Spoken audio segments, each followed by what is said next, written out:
Hello दोस्तों, मैं हूं राकेश कुमार। आपके अपने YouTube channel union teaching centre में आपका स्वागत है। आज हम लोग देखेंगे क्लास 9th का ज्योग्राफी। और जितने भी वीडियो हम बना चुके हैं उसको एक बार ज़रूर रिवीजन करके जाइएगा, है ना।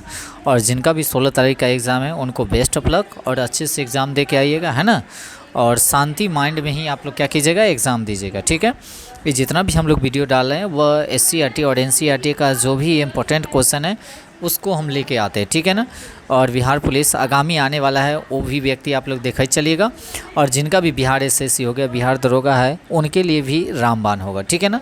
और जितने आदमी हमारे चैनल पर होंगे वह एक बार लाइक ज़रूर कर दीजिएगा। और जितने आदमी नए होंगे वह चैनल को सब्सक्राइब करके बेल आइकन को भी दबाना मत भूलिएगा, ठीक है। आते हैं हम लोग सेशन को क्या करते हैं, स्टार्ट करते हैं, ठीक है। आज हमारा चलेगा ज्योग्राफी यानी कि क्लास क्या चलेगा, 9th का। कहता है चैप्टर नंबर 1 स्थिति एवं विस्तार के बारे में चलेंगे। चैप्टर का नाम है स्थिति एवं विस्तार। सबसे पहले देखेंगे क्षेत्रफल की दृष्टि से भारत का विश्व में कौन सा स्थान आता है। तो याद रखेंगे यह 7वां स्थान आता है। कैमा स्थान आता है, 7वां स्थान आता है। भारत का अंतरिक्षीय एवं हमारे अक्षांशीय और देशांतरीय विस्तार की अगर बात किया जाए, लगभग कितने डिग्री का अंतर है, तो 30 डिग्री का अंतर रहता है। कितने डिग्री का, 30 डिग्री का अंतर रहता है। याद करे चलेंगे जितने भी होंगे। और सबसे पहले तो नोट आप लोग बना लीजिएगा तो ज़्यादा बेटर रहेगा, ठीक है। नोट बनाइएगा तो कखनियों भी आप लोग क्या कीजिएगा, उसको रिवीजन ज़रूर कर लीजिएगा, ठीक है। तो आज आप लोगों का क्लास 9th और क्लास 10th का वीडियो अपलोड कर देते हैं। बाकी बात आप लोगों का हिस्ट्री डाल चुके हैं, है ना। बिहार स्पेशल डाल चुके हैं, आधुनिक भारत के बारे में भी उसको डाल चुके हैं, है ना। तो आप लोगों का ज़्यादा विशेष बचेगा नहीं। और इसको अच्छे से रिवीजन करके जाइएगा। और करेंट अफेयर अच्छे से आप लोग क्या कीजिएगा, स्पीडी का कोई के पास अगर बुक हो तो स्पीडी का एक बार ज़रूर आप लोग करेंट अफेयर देख के जाइएगा। उसके साथ साथ क्या कीजिएगा, इंग्लिश भी पूछता है और मैथ भी पूछता है, तो प्रीवियस ईयर से जितना भी है उसको आप लोग क्या कीजिएगा, रिवीजन करके ही जाइएगा, ठीक है। चलिए आगे चलते हैं। क्वेश्चन नंबर नेक्स्ट क्या कहता है, भारत का मानक समय रेखा जो है से कितना है। तो ये 82.5 डिग्री मानक समय जो है से कितना है, 82.5 डिग्री पूर्वी देशांतर, है ना। उसके बाद ग्रीन बीच से हमारा भारत जो है से कितना आगे है, तो 5.5 घंटा। कितना, 5.5 घंटा आगे है। मानक समय रेखा भारत के कितने राज्यों से गुजरती है, 5 राज्यों से। याद रखेंगे कितने राज्यों से, 5 राज्यों से। किस किस राज्यों से, तो उत्तर प्रदेश, मध्य प्रदेश, छत्तीसगढ़, उड़ीसा और आपका हो जाएगा आंध्र प्रदेश, ठीक है। उसके बाद भारत की स्थलीय सीमा रेखा तटीय सीमा रेखा से बड़ी है, लगभग कितनी बड़ी है, तो दुगनी है। कितनी है, दुगनी है। उसके बाद स्थल सीमा की अगर बात किया जाए तो 15,200। उसके बाद मुख्य तटीय की अगर बात किया जाए तो 6100। उसके बाद द्वीपों सहित अगर कहेगा तो 11,098.81 आपका हो जाएगा टोटल, ठीक है। भारत में चीन के बीच सीमा रेखा का नाम बताएगा तो मैकमोहन रेखा, यानी कि भारत और चीन के बीच में कौन सी रेखा है, मैकमोहन रेखा। उसके भारत और पाकिस्तान के बीच में कौन सी रेखा है, तो रेड क्लिफ। क्या है आपका, रेड क्लिफ। उसके बाद कर्क रेखा किस राज्य से होकर नहीं गुजरती है, तो बाई ऑप्शन मारिएगा। यह SCRT का क्वेश्चन है, महाराष्ट्र से। कहाँ से, महाराष्ट्र से, याद रखेंगे। उसके बाद अगले क्वेश्चन की ओर चलेंगे।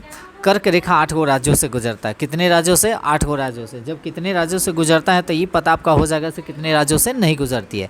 इसका ट्रिक याद रखिएगा, मित्र पर गमछा झार। मित्र पर गमछा झार। मी से क्या हो जाएगा, मिजोरम। त्र से क्या हो जाएगा, त्रिपुरा। प से हो जाएगा आपका पश्चिम बंगाल। र से हो जाएगा आपका राजस्थान। ग से हो जाएगा गुजरात। म से क्या हो जाएगा, मध्य प्रदेश। छ से हो जाएगा आपका छत्तीसगढ़। और झार से हो जाएगा आपका झारखंड। याद रखेंगे, यानी कि 8 राज्यों से, कितने राज्यों से, 8 राज्यों से कर्क रेखा गुजरती है। याद रखेंगे कितने राज्य, 8 राज्यों से। निम्नलिखित में से कहता है कौन सा देश उत्तर प्रदेश की सीमा को छूता है, तो यह हो जाएगा आपका नेपाल। क्या हो जाएगा, नेपाल। एक और बात याद रखेंगे, उत्तर प्रदेश जो है से कितने राज्यों से, 8 राज्यों से सीमा साझा करती है। कितने राज्यों से, 8 राज्यों से सीमा क्या करती है, साझा करती है। उसके बाद नेपाल से जुड़ा भारत का कितना राज्य है, तो 5 राज्य है। यानी कि भारत और नेपाल के बीच में कितने राज्य सीमा साझा करती है, 5 राज्य। पहला का आपका यूपी हो जाएगा। उसके बाद बिहार हो जाएगा, सिक्किम हो जाएगा, उत्तराखंड हो जाएगा और वेस्ट बंगाल पश्चिम बंगाल हो जाएगा। क्या हो जाएगा, पश्चिम बंगाल। बिहार नेपाल से 601 किलोमीटर की दूरी साझा करती है। याद रखेंगे बिहार जो है नेपाल से कितना, 601 किलोमीटर की दूरी साझा करता है। वह कौन सा स्थान है जो तीनों ओर से माने मिलता है, वो स्थिति को क्या कहा जाता है, कन्याकुमारी, माने तीनों ओर से समुद्र से मिलने वाले स्थित जो है वह कौन सा स्थान है? कन्याकुमारी। कन्याकुमारी जो है से याद है सबसे नीचे छोड़ पड़े, इस बात को भी ध्यान रखेंगे। उसके बाद भारत के मुख्य भाग के सही अंतरिक्षीय विस्तार की अगर बात किया जाए तो 8 डिग्री 4 मिनट से 37 डिग्री 6 मिनट उत्तरी अक्षांश की ओर हो जाएगा। और भारत के देशांतरीय की अगर बात किया जाए तो 68 डिग्री 7 मिनट से 97 डिग्री 25 मिनट होगा। पूर्वी देशांतर क्या होगा आपका? पूर्वी देशांतर। भारत के पूर्वी और पश्चिमी विस्तार की अगर बात किया जाए, माने पूर्व से पश्चिम की अगर बात किया जाए तो 2933 किलोमीटर है। और उत्तर से दक्षिण की अगर बात किया जाए तो 3214 किलोमीटर है, ठीक है ना। उसके बाद ये चौड़ाई हो गया, वो आपका लंबाई हो जाएगा, ठीक है ना। उसके बाद बिहार के उत्तर से दक्षिण की अगर लंबाई की अगर बात किया जाए तो 345 किलोमीटर। बिहार के पूरब से पश्चिम की अगर बात किया जाए इसकी लंबाई हो जाएगा 483। कौन सी रेखा भारत को उत्तर दक्षिण को दो भागों में बांटती है? तो कर्क रेखा। कौन रेखा? कर्क रेखा। कर्क रेखा है ना। चलिए आगे चलते हैं अगले क्वेश्चन की ओर। चलिए अगले क्वेश्चन की ओर आते हैं। नेक्स्ट क्वेश्चन, चलिए उसके बाद कहता है अगले क्वेश्चन, अंडमान निकोबार द्वीप समूह को निकटतम देश कौन सा है? तो इंडोनेशिया। कौन हो जाएगा आपका? इंडोनेशिया। कौन हो जाएगा आपका? इंडोनेशिया। ग्रीष्मकालीन में आप यदि कारावती जाना चाहते हैं तो किस केंद्र शासित प्रदेश पहले जाएंगे? तो लक्षद्वीप। कावरवती अगर जाना हो तो सबसे पहले कहाँ जाना पड़ेगा? लक्षद्वीप, ठीक है ना। उत्तर प्रदेश, बिहार, झारखंड, सिक्किम, पश्चिम बंगाल की सीमा किस देश के साथ छूती है? तो याद रखेंगे नेपाल के साथ, है ना। 5 राज्य। कै राज्य? 5 राज्य। विश्व का कितना क्षेत्रफल भारत के पास है? तो 2.4%। और जनसंख्या का है 17.5%, या 17.7 कह सकते हैं, या 17.5%। याद रखेंगे। भारत के सुदूर पूर्व एवं पश्चिमी के बीच समय अंतर कितना है? जैसे अगर देखा जाए अरुणाचल प्रदेश और गुजरात दोनों में जो है, दोनों का कितना? 2 घंटा का। कितना का? 2 घंटा का। और डिग्री की अगर बात किया जाए तो 30 डिग्री का। Degree 30 degree. अगर पूर्वी जगह की अगर बात किया जाए कि बीतू जो अरुणाचल प्रदेश में पड़ता है और ग्वार माता जो है आपका गुजरात में पड़ता है, ठीक है। नेपाल और भूटान भारत के किस देश में स्थित है ना। नेपाल और भूटान भारत के किस दिशा में स्थित है? तो उत्तर की ओर है। किधर है? उत्तर की ओर है। नेपाल भी और भूटान भी है से भारत का उत्तर में है। कर्क रेखा की किस शहर से गुजरती है? तो रांची से। कर्क रेखा जो है किस शहर से गुजरती है? तो रांची से। कौन सा देश यानी कि सार्क का सदस्य नहीं है? तो चीन। कौन नहीं है? तो चीन। अब ये बात अगर आप लोग जान जाइएगा सर सार्क के कितने सदस्य है तो ऑटोमेटिक है से आप लोग बता सकते हैं। सबसे पहले देखिएगा सार्क की स्थापना जो हुआ था, है ना, सार्क का जो स्थापना हुआ था वह 1985 में हुआ था। इसका मुख्यालय की अगर बात किया जाए तो काठमांडू कहाँ पड़ता है? तो नेपाल में। नेपाल की राजधानी कहाँ है? काठमांडू। उसके बाद कुल कितने देश है इसमें? सार्क में 8 गो। कितने हैं? 8 गो। कौन कौन है? मालदीव है, श्रीलंका है, भारत है, पाकिस्तान है, अफगानिस्तान है, नेपाल है, भूटान है और बांग्लादेश है। इसमें ज़्यादातर क्वेश्चन पूछा जाएगा सो कौन है जो है सार्क का सदस्य नहीं है। ये जितना भी हम बताएं वह है, इसमें से जो नहीं रहेगा वह नहीं रहेगा। धनुषकोडी तथा श्रीलंका के तट के बीच कितनी किलोमीटर की दूरी है? तो 24 किलोमीटर। कितनी किलोमीटर? 24। अगर देखा जाए इस तरह से आता है और यहाँ पर रामेश्वर है, यहाँ पर है से आदाम का ब्रिज है और ये धनुषकोडी है। ये दोनों के बीच अगर देखा जाए तो दोनों के बीच जो है से कितना? 24 किलोमीटर। कितना किलोमीटर? 24 किलोमीटर याद रखेंगे। एडमस ब्रिज भारत तथा किस देश के बीच स्थित है? तो श्रीलंका। किसके बीच? श्रीलंका के बीच। याद रखेंगे। जम्मू कश्मीर, अगला क्वेश्चन क्या कहता है? जम्मू कश्मीर के उत्तर पूर्व में कौन सा पठार स्थित है? तिब्बत का पठार। कौन सा पठार? तिब्बत का पठार। सुएज नहर के बनने से भारत एवं यूरोप के बीच की दूरी कितनी किलोमीटर कमी आ गई है? तो 7000। कितना? 7000 किलोमीटर। याद रखेंगे। क्या किलोमीटर? 7000। उसके बाद अगले क्वेश्चन की ओर चलेंगे। अगला क्वेश्चन क्या कहता है? चलिए भारत के पड़ोसी देश कौन कौन है? तो नेपाल है, श्रीलंका है, भूटान है, चीन है, पाकिस्तान है, अफगानिस्तान है, मालदीव है और बांग्लादेश है। ठीक है ना। उसके बाद अगले क्वेश्चन पे चलते हैं। भारत का कुल क्षेत्रफल की अगर बात किया जाए तो 32,87,263 वर्ग किलोमीटर है यह भारत का क्षेत्रफल। ठीक है। उसके बाद मेरा मित्र ऐसा देश के निवासी है जिसका सीमा भारत के साथ लगती है नहीं लगती है, तो कहाँ हो जाएगा? तो ये अब बाई ऑप्शन मारिएगा, यानी कि ताजिकिस्तान। ठीक है, तब जैसे कौन कौन साझा करता है तो याद रखेंगे नेपाल, श्रीलंका, भूटान, चीन, पाकिस्तान, अफगानिस्तान, मालदीव और बांग्लादेश। ये सब तो लगभग करता है, इसको छोड़कर जो नहीं है वो नहीं लगेगा। भारत किस महासागर पर स्थित है? हिंद महासागर पर। याद रखेंगे भारत किस महासागर पर स्थित है? तो हिंद महासागर पर है, ऊपर है, हिंद महासागर के ऊपर है। भारत के सबसे दक्षिणतम बिंदु कौन है? कन्याकुमारी। कौन है? कन्याकुमारी। ये पूर्वी बिंदु और पश्चिमी बिंदु का मिलान बिंदु भी है कन्याकुमारी, याद रखेंगे। ठीक है, उसके बाद भारत के सबसे पश्चिमी छोर पर स्थित कौन सा राज्य है? तो गुजरात, और इसका गौर माता याद रखेंगे, जो भी थोड़ा देर पहले बताया। और दक्षिण में कितने सागरों का मिलान होता है? तो 3। भारत के दक्षिण में कितने सागरों का मिलान होता है? तो 3, याद रखेंगे। चैप्टर नंबर 1 आपका ख़त्म होता है। अब आते हैं चैप्टर नंबर 2। चैप्टर नंबर 2, ठीक है। चैप्टर नंबर 2 क्या कहता है? भौतिक स्वरूप, संरचना एवं उच्चवास। तो सबसे पहला, हिमाद्री की औसत ऊंचाई कितनी है? तो 6100। कितना है? 6100, याद रखेंगे।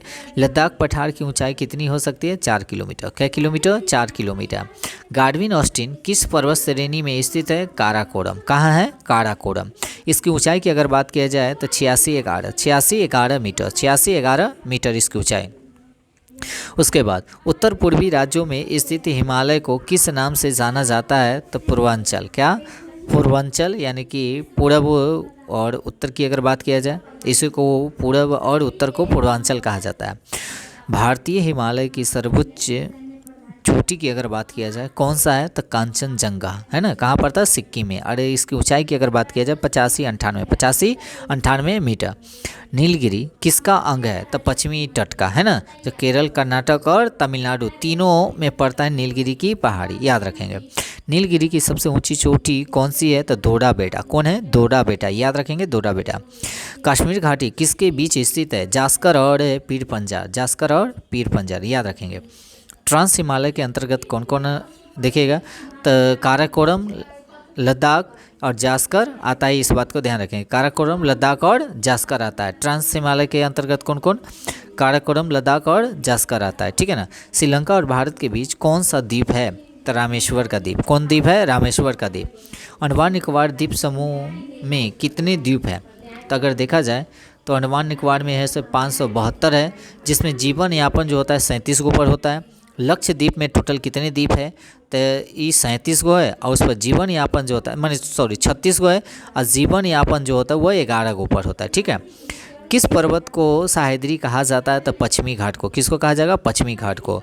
कौन सी चोटी भारत में स्थित नहीं है? तो माउंट एवरेस्ट। कहाँ है? नेपाल में। कहाँ है? नेपाल में, याद रखेंगे। अगले क्वेश्चन की ओर चलेंगे, है ना। अगले क्वेश्चन क्या कहता है? अगले क्वेश्चन याद रखेंगे।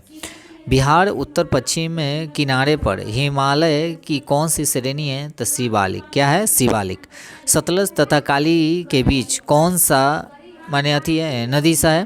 तो ये हो जाएगा आपका कौन सा हिमालय स्थित है? तो कुमायूं हिमालय। इसके बारे में देखेंगे, है ना।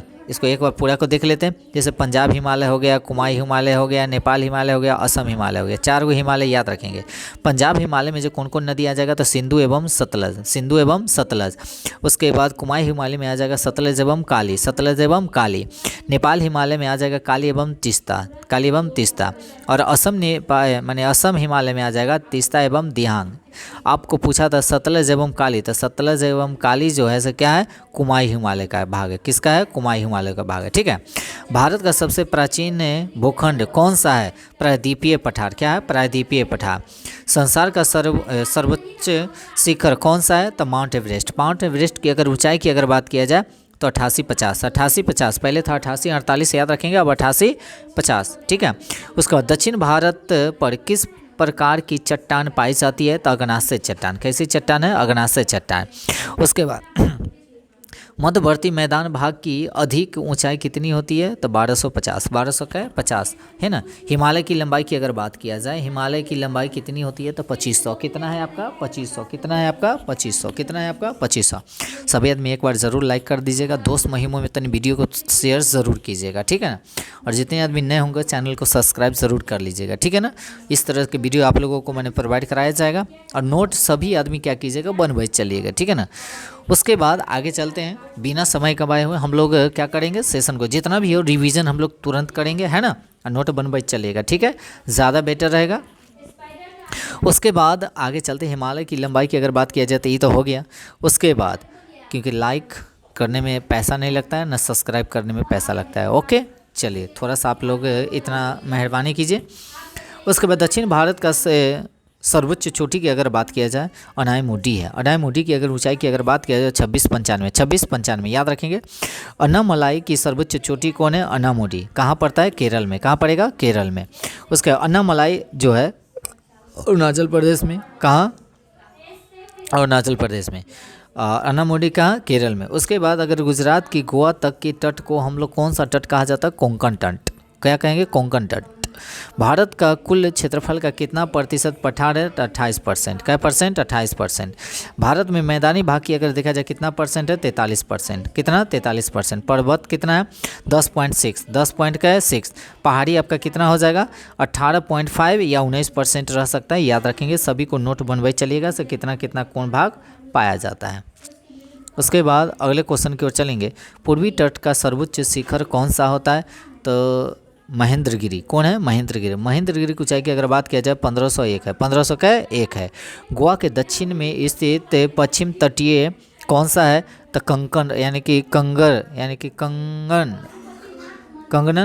तट, याद रखेंगे। कंगन तट र है, याद रखेंगे उस कंगरड़ तट। उसके बाद एक स्थलीय भाग जो तीनों ओर से समुद्र से घिरा हो क्या कहलाता है? प्रायद्वीप। क्या कहलाएगा आपका? प्रायद्वीप। भारत की पूर्वी भाग में म्यांमार की सीमा का निर्धारण करने वाले पर्वतों का संयुक्त नाम क्या हो सकता है? तो पूर्वांचल। क्या है? पूर्वांचली। पहले भी क्वेश्चन हो चुका था। करेवा भू आकृति कहाँ पाई जाती है? तो जम्मू कश्मीर में। कहाँ? जम्मू कश्मीर में। करेवा किसके लिए प्रसिद्ध है? तो याद रखेंगे केसर के लिए। किसके लिए? केसर एथी होता है। किस राज्य में लोकटक झील स्थित है? मणिपुर में। कहाँ है? मणिपुर में। ऊटी कहाँ है? तो दक्षिण भारत का पर्वतीय नगर है। क्या है? ऊटी, जो सब घूमने जाता है। प्रायद्वीपीय पठार की औसत ऊंचाई की अगर बात किया जाए 400 से 900। 400 से कितना? 900 मीटर है। दक्कन पठारी क्षेत्र में किस चट्टान की प्रधानता मिलती है? तो बेसाल्ट की। कितनी? बेसाल्ट की, याद रखेंगे, बेसाल्ट की। हिमालय की सर्वोच्च श्रेणी कौन सा है? तो हिमाद्री। कौन है? हिमाद्री। हिमालय के उत्तर में स्थित कौन है? काराकोरम। क्या है? काराकोरम। और महेंद्रगिरी किस राज्य में स्थित है? उड़ीसा में। कहाँ है? उड़ीसा में। केरल और तमिलनाडु को मिलाता कौन? पाल घाट। कौन घाट? पाल घाट, याद रखेंगे। किस पहाड़ी पर लावा निक्षेप मिलता है? राजमहल की पहाड़ी पर। राजमहल की पहाड़ी पर, याद रखेंगे। उसके बाद अगले, अरावली और विंध्याचल के बीच कौन सा पठार स्थित है? तो सलावा। क्या हो जाएगा? सलावा। अब आते हैं चैप्टर नंबर 3, अफवाह स्वरूप, ठीक है ना, चैप्टर नंबर 3। उसके बाद लक्ष्मी सागर झील किस राज्य में स्थित है? तो बिहार में। कहाँ है? बिहार में, याद रखेंगे। लवणीय झील कौन सा है? तो सांबर झील। कहाँ पड़ता है? राजस्थान में। कहाँ है? राजस्थान में। अगर तटीय अगर लगा देगा तो चिल्का झील मारिएगा, याद रखेंगे, उड़ीसा वाला, ठीक है ना। गंगा नदी पर गांधी सेतु किस नगर के माने समीप है? तो पटना है। गांधी सेतु जो है किस नगर के समीप है? तो पटना। कौन सी नदी ब्रह्म घाटी से होकर बहती है? नर्मदा और ताप्ती। नर्मदा और ताप्ती। नर्मदा और ताप्ती ब्रह्म घाट से होकर क्या करती है? बहती है। उसके बाद आगे चलते, कौन सी नदी प्रायद्वीपीय भारत की सबसे लंबी नदी है? तो गोदावरी। गोदावरी की अगर बात किया जाए टोटल लंबाई की अगर बात किया जाए 1465। 1465। सिंधु जल समझौता कब हुआ था? 1960 में। 1960 में। सांगपो किस नदी का उपनाम है? तो ब्रह्मपुत्र का। ब्रह्मपुत्र का उपनाम क्या है? सांगपो। गर्म जल का जल प्रपात कौन है? जो ब्रह्मकुंड है, कहाँ पड़ता है? तो बिहार में राजगीर में पड़ता है, ठीक है। ब्रह्मकुंड जो गर्म पानी निकलता है। कोसी नदी का उद्गम स्थल कहाँ है? तो गौ धाम से। कहाँ है? कोसी कहाँ? नेपाल में निकलता है। और कौन सा? तो गोसाई धाम से। कहाँ से? गोसाई धाम से, नेपाल में पड़ता है, याद रखेंगे। किस इसके बिहार का शोक भी कहा जाता है कोसी को, याद रखेंगे। सबसे ज़्यादा मार्ग बदलने वाला भी नदी यही हो जाएगी, ठीक है। उसके बाद आगे कहता है किस प्रदेश का अपवाह तंत्र किस पर निर्भर करता है? तो भूमि की ढाल पर। भूमि की ढाल पे। लोनार झील किस राज्य में है? महाराष्ट्र में। कहाँ है? महाराष्ट्र में। कहाँ है? महाराष्ट्र में। बुलर झील किस राज्य में है? जम्मू कश्मीर। कहाँ है? जम्मू कश्मीर। नर्मदा नदी का उद्गम कहाँ से होता है? अमरकंटक से। कहाँ? अमरकंटक से। बिहार का शोक किसे कहा जाता है? कोसी को। किसको कहा जाता है? कोसी को। और अरुणाचल प्रदेश में ब्रह्मपुत्र नदी को क्या कहा जाता है? दिहांग। क्या कहा जाता है? दिहांग। क्या कहा जाता है? दिहांग, याद रखेंगे। उसके बाद आगे चलेंगे। यमुना नदी का स्रोत कहाँ? यमुनोत्री से, यानी कि बंदरपुछ से निकलता है ना। यह महान हिमालय स्थित है। कहाँ है? तो महान हिमालय में, याद रखेंगे। सबसे गंदा भी यही है, और गंगा में आकर क्या करती है? मिल जाती है, ठीक है। अगर कहेगा तो सबसे ज़्यादा गंगा नदी को जल कौन देता है? तो राम गंगा। कौन गंगा? राम गंगा, याद रखेंगे। उसके बाद सबसे गंदा जल जो होता है किसका है? तो यमुना का ही है। दक्षिण की गंगा किस नदी को कहा जाता है? तो गोदावरी को। किसको कहा जाता है? गोदावरी को। इसे बूढ़ी गंगा के नाम से भी जाना जाता है। झारखंड स्थित तैलिया बांध किस प्रकार के झील पर है? तो बराक नदी पर है या अवरोधक है? कौन सी नदी पर? बराक नदी पर अवरोधक है, याद रखेंगे। कांबर पक्षी विहार कहाँ स्थित है? बेगूसराय में। कहाँ है? बेगूसराय में। बिहार में गंगा की लंबाई कितनी है? 445 किलोमीटर। पटना में गंगा की लंबाई कितना है? 99 किलोमीटर। कै किलोमीटर? 99 किलोमीटर का। तो सबसे ज़्यादा बिहार में किस जिले में गंगा की अधिक लंबाई है? तो गंगा की पटना के है, पटना में है। कहाँ? गंगा की लंबाई सबसे ज़्यादा कहाँ है? पटना में, पटना जिला में, याद रखेंगे। और 12 राज्यों से क्या करती है? गुजरती है। कितने राज्यों से? 12 राज्यों से गुजरती है, ठीक है ना। गंगा नदी अपना बिहार में कितने, 12 गो, यानी कि हाँ ठीक है। क्या कहता है? जिला से। क्या गो? 12, 1 2 3 4, 5 से 6 राज्य और 12 जिला हो जाएगा, ठीक है ना। चलिए उसके बाद आगे चलेंगे। गंगा कार्य परियोजना किस वर्ष प्रारंभ किया गया था? तो 1985 में। 1985 में। टिहरी परियोजना का विकास जो है किस नदी पर हुआ था? भागीरथी। ये कहाँ पड़ता है? तो उत्तराखंड में, है ना, याद रखेंगे। भागीरथी और अलकनंदा दोनों का संगम को ही हम लोग कहते देवप्रयाग। देवप्रयाग से ही गंगा का निर्माण होता है। दक्षिण पठार के आकार सीधे गंगा में मिलने वाली नदी कौन सी है? सोन नदी। कौन है? सोन नदी। गंगा और ब्रह्मपुत्र नदी के संगम को हम लोग क्या कहते हैं? तो मेघना कहते हैं। क्या कहते हैं? मेघना।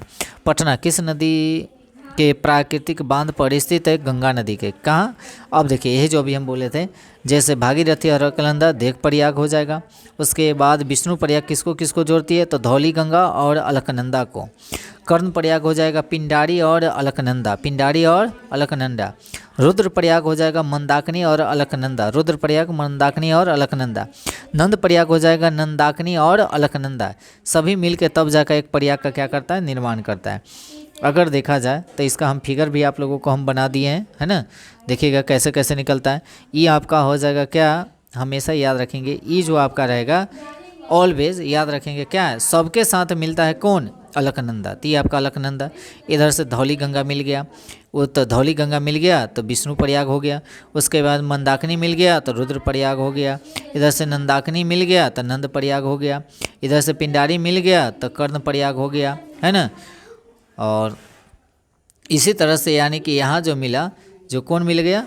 यानी कि देव प्रयाग कौन? गंगा नदी। तब है देव प्रयाग में अलकनंदा और भागीरथी मिलता है देव प्रयाग में, तब जाकर यहाँ से गंगा का क्या होता है? निर्माण होता है, ठीक है। भागीरथी देव प्रयाग में किस नदी में मिलती है? तो अलकनंदा में, है ना। तब जाकर गंगा का निर्माण होता है। गंगा नदी किस स्थान पर प्रवाह से माने उत्तर कर मैदानी प्रवेश माने मैदानी भागों में प्रवेश कर जाती है? तो हरिद्वार से। कहाँ से? हरिद्वार। कहाँ पड़ता है? यूपी में। उसके बाद इलाहाबाद प्रयाग में गंगा नदी में कौन सी नदी आकर मिलती है? तो यमुना। यह गंगा यमुना का दोनों का संगम है प्रयागराज में। कहाँ? प्रयागराज में, जो इस बार महाकुंभ लगा है, याद रखेंगे। प्रयागराज। उसके बाद गंगा को सबसे अधिक जल प्राप्त होता है कथी, रामगंगा से। अब ये बताएं रामगंगा से। और गोसाई धाम से कौन सी नदी निकलती है, तो याद रखेंगे गंडक। कौन निकलती है, गंडक। उसके ब्रह्मपुत्र नदी का उद्गम कहाँ से होती है, मानसरोवर झील से। कहाँ पड़ता है, एमपी में। कहाँ पड़ता है, एमपी में। उसके बाद विश्व का सबसे बड़ा डेल्टा कौन सा है, तो गंगा डेल्टा। किसका है, गंगा डेल्टा। और कहेगा दूसरी सबसे बड़ी डेल्टा कौन है, ब्रह्मपुत्र डेल्टा। कौन है, ब्रह्मपुत्र डेल्टा। तुंगभद्रा किस नदी का सहायक नदी है, कृष्णा नदी का। किसका है, कृष्णा नदी का। अहमदाबाद किस नदी के किनारे स्थित है, साबरमती। कहाँ है, साबरमती। याद रखेंगे कहाँ है, साबरमती। उसके बाद अगले क्वेश्चन, अहमदाबाद किस नदी के किनारे स्थित है, साबरमती हो गया। सबसे बड़े खारे पानी का झील कौन सी है, तो सांबर झील। ये कहाँ पड़ता है, राजस्थान में। कहाँ है, राजस्थान में। सबसे खारे पानी का झील, तटीय झील की अगर बात की जाए, चिल्का झील कहाँ पड़ता है, उड़ीसा में। तटीय लगा देगा तो चिल्का, और तटीय हटा देगा तो सांबर झील, यानी कि राजस्थान में। लोनी किस राज्य की नदी है, तो गुजरात की। किसकी, गुजरात। गांधी सेतु पटना के किसको जोड़ती है, तो हाजीपुर को। किसको, हाजीपुर को। अब आते हैं चैप्टर नंबर का 4, यानी कि जलवायु। क्या है, जलवायु। जाड़े में तमिलनाडु में तटीय भागे में वर्षा का क्या कारण हो सकता है, तो उत्तर पूर्वी मानसून। उत्तर पूर्वी मानसून। दक्षिण भारत के संदर्भ में कौन सा कथन सही है, तो दैनिक तापांतर कम होता है और विश्व में यानी कि जलवायु पाई जाती है, और तापांतर वर्ष यानी कि वर्ष भर अधिक रहता है। ठीक है। उसके बाद जब सूर्य कर्क रेखा माने जब सूर्य कर्क रेखा पर सीधा चमकता है तो उसका प्रभाव होता है, तो उत्तर पश्चिम भारत में निम्न वायु दाब रहता है। निम्न वायु दाब रहता है। मई महीनों में पश्चिम बंगाल में चलने वाली धूप बड़ी आंधी को क्या कहा जाता है, तो काला बैसाखी। क्या कहा जाएगा, काला बैसाखी। भारत में दक्षिण पश्चिम मानसून का आगमन कब होता है, 1 जून से। कैसे, 1 जून से। याद रखेंगे। जाड़े में सबसे ज़्यादा ठंडा कहाँ पड़ता है, तो खिलंग मार्ग में। कहाँ, खिलन मार्ग में। याद रखेंगे। उत्तर पश्चिमी भारत के शीतकालीन वर्षा का कारण क्या है, तो पश्चिमी विक्षोभ। क्या है, पश्चिमी विक्षोभ। सबसे ज़्यादा कहाँ, तमिलनाडु में कराता है ना, जाड़ों के दिनों में। कहाँ, तमिलनाडु में। याद रखेंगे। ग्रीष्म ऋतु का कौन सा स्थानीय तूफान है जो कहवा की खेती के लिए उपयोगी है, तो अम्र वर्षा। क्या है, अम्र वर्षा। मानसीराम यानी कि मेघालय की अगर बात किया जाए, सबसे ज़्यादा वर्षा जो होता है 1141 सेंटीमीटर सबसे ज़्यादा मेघालय में। मानसीराम, याद रखेंगे। उसके बाद अगले क्वेश्चन की ओर चलेंगे, है ना। अगले क्वेश्चन चलेंगे, है ना। अगले क्वेश्चन, शिलोंग में औसत वर्षा कितनी होती है, तो 230। भारत में वार्षिक वर्षा का औसत कितना होता है, 118 सेंटीमीटर। 118 सेंटीमीटर। याद रखेंगे। शरद ऋतु अथवा लौटती मानसून के समय भारत के किस क्षेत्र में वायु दाब रहता है, तो उत्तर पूर्वी। कहाँ रहेगा, उत्तर पूर्वी। याद रखेंगे, उत्तर पूर्वी। उसके बाद अगले क्वेश्चन चलेंगे।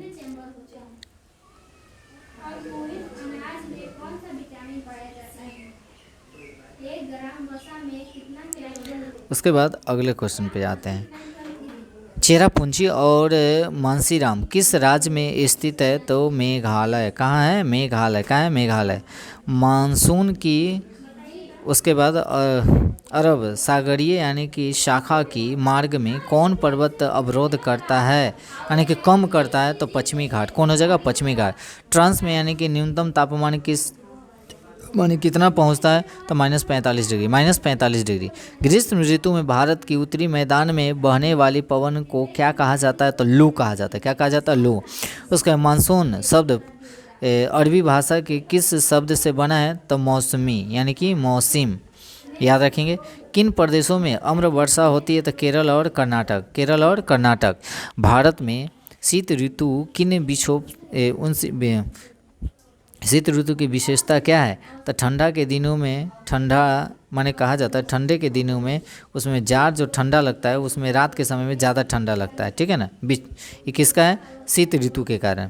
भारत में जाड़े के ऋतु में किस प्रकार का वायु दाब रहता है, उच्च वायु दाब। ये बात समझे कि नहीं। जैसे ठंडा के दिनों में क्या होता है ना, तो अगर दिन में अगर ठंडा पड़ेगा तो रात में भी आपका क्या रहेगा, ठंडा ही रहेगा। इस बात को ध्यान रखेंगे। उसके बाद आगे चलेंगे, जो जेट धाराएं वायुमंडल के किस स्तर में चलती है, तो क्षोभ मंडल। मंडलों की संख्या कई होती है, 5 गो रहती है, याद रखेंगे। क्षोभ मंडल है, उसके बाद समताप मंडल है, उसके बाद मध्य मंडल है, तब आयन मंडल है, तब बहिमंडल है, ठीक है ना। अगले क्वेश्चन की ओर चलेंगे, है ना।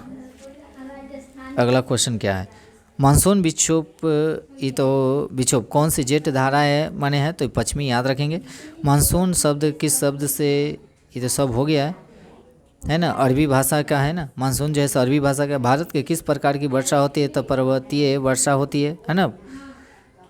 प्रवर्तीय वर्षा होती है। उसके बाद भारत के शीत ऋतु का समय कौन सा है, तो मध्य नवंबर से मार्च तक होती है ना, याद रखेंगे। 5वां चैप्टर प्राकृतिक वनस्पति एवं वन्य प्राणी। भारत जीव संरक्षण अधिनियम कब लागू हुआ था, तो 1972। भरतपुर पक्षी विहार कहाँ स्थित है, राजस्थान में। कहाँ है, राजस्थान में। रबर किस प्रकार की वनस्पति से संबंधित है, उष्णकटिबंधीय वर्षा वन से। उष्णकटिबंधीय वर्षा वन से। सिनकोना की वृक्ष कितनी वर्षा वाले क्षेत्र में पाए जाते हैं, 100 सेंटीमीटर। क्या सेंटीमीटर, 100 सेंटीमीटर। उसका सिमली पाल यानी कि जैव मंडल किस राज्य में है, उड़ीसा में। कहाँ है, उड़ीसा में। उसके पंचमढ़ी जैव मंडल किस राज्य में है, मध्य प्रदेश में। कहाँ है, मध्य प्रदेश में। जीव मंडल संरक्षण क्षेत्र 3 राज्यों से संबंधित है, नीलगिरी से। किससे, नीलगिरी से। किससे, नीलगिरी से, याद रखेंगे। उसके बाद आगे चलेंगे, अगले क्वेश्चन, भारत में किस वर्ष पहला वन महोत्सव मनाया गया था, तो 1952 में। 1952 में। सदाबहार वन के पेड़ों की ऊंचाई सामान्यतः कितनी होती है, 60 मीटर। क्या मीटर, 60 मीटर। ज्वारीय वन कौन सा है, तो सिंदूर यानी कि सुंदरी और मैगड़वा, ये दोनों जैसे ज्वारीय वन है, याद रखेंगे, जो सुंदरबन डेल्टा में उगता है। देवदार किस वन का पेड़ है, तो पर्वतीय वन है। क्या है, पर्वतीय। त्रिफला कौन नहीं है, तो यानी कि जामुन नहीं है। त्रिफला कौन नहीं है, तो जमुना नहीं है। त्रिफला में कौन शामिल है, तो आंवला, उसका बहरा, हरे, यानी कि सब जो है से त्रिफला में शामिल है। तटीय दलहनी भाग में किस प्रकार की वन पाई जाती है, तो शुष्क वन। क्या है, शुष्क वन। उसके बाद चीर हरित वन कौन सा है, तो रोज बोर्ड। क्या है, रोज बोर्ड। चीर हरित वन है। भारतीय जीव सुरक्षा अधिनियम कब लागू किया गया था, तो जीव सुरक्षा अधिनियम 1972 में आया था। 1972 में। उसके बाद उत्तराखंड के बाघ परियोजना कौन सी है, तो जिम कार्बो नेशनल पार्क सबसे पहला का, ये पुराना पार्क है, याद रखेंगे। इसके बीचों बीच रामगंगा निकलती है। कौन गंगा, रामगंगा। भारत के कुल कितने जैव मंडल है, तो 18 है। कितने, 18। पतझर वन कौन सा है, तो सुकुबा जो है सो पतझर वन है। टीक के पेड़ का अन्य नाम क्या है, सगवान। क्या है, सगवान। वन किस प्रकार की संपत्ति है, तो राष्ट्रीय संपत्ति है। क्या है, राष्ट्रीय संपत्ति है। उसके बाद नौकर्क किस संरक्षण किस राज्य में है, तो मेघालय में। कहाँ है, मेघालय में। भारत का कौन सा भाग सबसे अधिक वन अवच्छिन्न माने सबसे ज़्यादा वन आच्छादित है, तो उत्तर पूर्वी, या सबसे ज़्यादा वन की अगर बात किया जाएगा तो मध्य प्रदेश। कहाँ पाया जाता है, मध्य प्रदेश में। अब आते हैं चैप्टर नंबर क्या है, 6। चैप्टर नंबर 6 जनसंख्या। क्या है आपका, जनसंख्या, याद रखेंगे। क्या है आपका, जनसंख्या, है ना। चलिए, सर्वाधिक साक्षरता दर किस राज्य का है, तो अभी अगर देखा जाए वर्तमान वाला, तो मणिपुर। क्या है, मणिपुर। ऐसे पहले था केरल, याद रखेंगे, केरल। उसके भारत की औसत आयु कितनी है, तो 64.6। 64 पॉइंट क्या हो जाएगा, 6 औसत आयु, है ना। 2001 की जनगणना के अनुसार 100,000 पुरुष पर कितनी महिलाएं थी, तो 333। 333, याद रखेंगे। 2001 के अनुसार। 2011 के अनुसार 943, और 2001 के अनुसार 300 कहते 933, सॉरी गलती बोला गया था। 933 हो जाएगा 2011 के अनुसार, और 943 आपका हो जाएगा 2011 के अनुसार, और 933 हो जाएगा 2001 के अनुसार। ठीक है, फिर से इसको सुधार लीजिएगा। 2001 के अनुसार जो होगा 933, और 2011 के अनुसार हो जाएगा 943। ठीक है। पशुचारण किस वन में यानी कि माने वर्जित होती है संरक्षित क्षेत्र में। किस में? संरक्षित क्षेत्र में। भारत का औसत जनसंख्या घनत्व प्रति वर्ष किलोमीटर में कितना है? तो 382। 382। भारत में पहली बार संपूर्ण जनगणना कब हुई थी? तो 1881 में रिपन के समय में। पहली बार जो हुआ था 1972 में मियो के समय में। पहली बार कब हुआ था? 1872 में मियो के समय। सबसे अधिक जनसंख्या वाला राज्य कौन सा है? उत्तर प्रदेश। कौन है? उत्तर प्रदेश। और सबसे कम वाला हो जाएगा सिक्किम। कौन हो जाएगा? सिक्किम। सबसे अधिक जनसंख्या वाला बड़ा शहर कौन सा है? मुंबई। कौन है? मुंबई। उसको केंद्र शासित प्रदेश में सबसे कम जनसंख्या किसकी है? लक्षद्वीप की। किसकी है? लक्षद्वीप की। मानव की महानता किससे है? गुणों से। किससे? गुणों से। सबसे कम साक्षरता वाला राज्य कौन है? बिहार। कौन है? बिहार। सबसे अधिक लिंगानुपात वाला राज्य कौन सा है? केरल। कौन है? केरल। याद रखेंगे अपना बिहार में हो जाएगा सबसे अधिक गोपालगंज का। किसका है? गोपालगंज का। याद रखेंगे। सबसे कम लिंगानुपात वाला राज्य कौन सा? हरियाणा। कौन है? हरियाणा।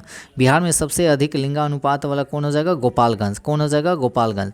भारत में आदि मानव का विकास कब हुआ था? 4 से 5 लाख वर्ष पूर्व। 4 से 5 लाख वर्ष पूर्व। केंद्र शासित प्रदेशों में सबसे कम जनसंख्या घनत्व किसका है? तो अंडमान निकोबार का। किसका है? अंडमान निकोबार का। उसका भारत के जनसंख्या में किस वर्ष ऋणात्मक वृद्धि दर्ज किया गया था? 1921 वाला। 1921 वाला। भारत में किस वर्ष सर्वाधिक वृद्धि दर जनसंख्या दर्ज किया गया था? तो 1971 में। 1971 में। अब आते हैं चैप्टर नंबर 7। भारत के पड़ोसी देश नेपाल की सीमा भारत के किस राज्य से मिलती है? तो 5 को राज्य याद रखेंगे। यूपी, बिहार, सिक्किम, वेस्ट बंगाल यानी कि उत्तराखंड, सभी से। उसके बाद महाभारत लेखा किससे संबंधित है? तो पर्वत से। किससे? पर्वत से। उसका गंडक नदी को नेपाल में किस नाम से जाना जाता है? तो नारायणी नदी, इसी को कहा जाता है गंडक को। ठीक है। हम लोग यहाँ क्या कहते हैं? बूढ़ी गंडक। क्या कहते हैं? बूढ़ी गंडक। उसके बाद भूटान की राजधानी थिम्पू। भूटान की राजधानी थिम्पू। उसके बाद आगे चलेंगे। भूटान में हिमालय की सर्वाधिक ऊंचाई कितनी है? तो 7554 मीटर। 7554 मीटर। बांग्लादेश के पूर्व का नाम क्या था? तो पूर्वी पाकिस्तान। क्या है? पूर्वी पाकिस्तान। याद रखेंगे। उसके बाद भारत और बांग्लादेश की सीमा कितने किलोमीटर है? तो 40-96। बांग्लादेश की सीमा कितना है? 40-96 किलोमीटर यानी कि साझा करती है। बांग्लादेश एशिया महाद्वीप के किस भाग में स्थित है? दक्षिण भाग में। क्या है? दक्षिण भाग में। याद रखेंगे। दक्षिण भाग में। उसके बाद आगे ब्रह्मपुत्र नदी को बांग्लादेश में किस नाम से जाना जाता है? तो जमुना। क्या है? जमुना। श्रीलंका की आकृति कैसी है? अंडाकार है। कैसी है? अंडाकार है। भूटान में किस पशु का पालन अधिक होता है? यक का। किसका? यक का। बांग्लादेश के सर्वोच्च चोटी का नाम क्या है? तो हांगफोग। क्या है? हांगफोग। पाकिस्तान की सबसे प्रसिद्ध चोटी कौन सी है? सुलेमान। और इसकी ऊंचाई हो जाएगा 3770। 3770। उसके बाद आगे चलेंगे। पाकिस्तान में वर्षा का औसत अगर देखा जाए तो कितना है? 84 सेंटीमीटर। क्या है? 84 सेंटीमीटर। लोह इस्पात का उत्पादन पाकिस्तान में कहाँ होता है? तो मुल्तान में। कहाँ होता है? मुल्तान में। उसके बाद जैव घाटी किस खनिज के लिए प्रसिद्ध है? तो क्रोमियम। किसके लिए? क्रोमियम। जैकोबाबाद किस कारण से जाना जाता है? तो सबसे ठंडा क्षेत्र है कौन? जैकोबाबाद। क्या है? जैकोबा। मंगला क्या है? तो पाकिस्तान में स्थित एक बांध है। मंगला क्या है? तो पाकिस्तान में स्थित एक बांध है। पाकिस्तान का सबसे बड़ा हवाई अड्डा कौन सी है? तो इस्लामाबाद। कौन है? इस्लामाबाद। पाकिस्तान की राष्ट्रभाषा क्या है? उर्दू। क्या है? उर्दू। पाकिस्तान में परमाणु शक्ति केंद्र कहाँ स्थित है? कुहूटा यानी कि कुहूटा। क्या है? कुहूटा। याद रखेंगे। कहाँ है? कुहूटा।